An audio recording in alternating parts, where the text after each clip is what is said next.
In professional sports, there are exactly 7 types of cameras that follow an athlete. 1. The broadcast cam capturing glory. 2. The sideline cam catching emotion. 3. The drone filming training montages.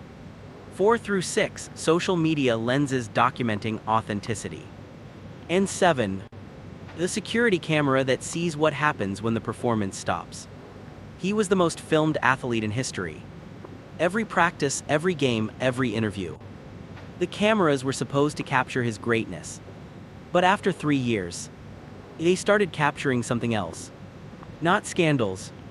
Not injuries. Just the stillness.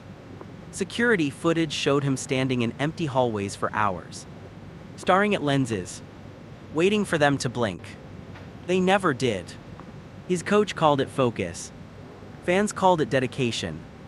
But his therapist called it what it was: surveillance-induced dissociation.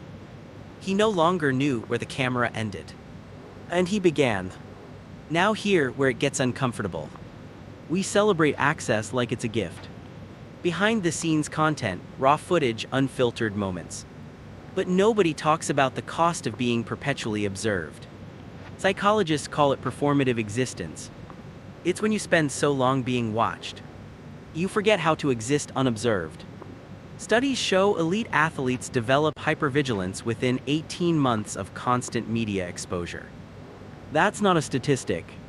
That's a crisis. They don't break down publicly. They just stop feeling real. To themselves.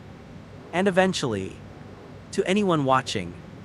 One former player described it as living inside a screen. He'd look in mirrors and see angles. Not because he was vain. Because he'd been trained to view himself as content. His entire identity was built around visibility.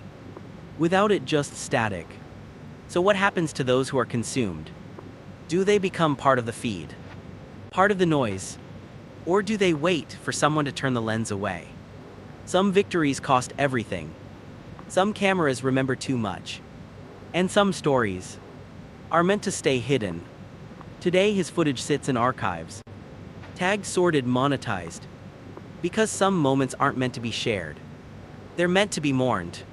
But locals say on quiet nights, when the stadium is empty, you can still hear it.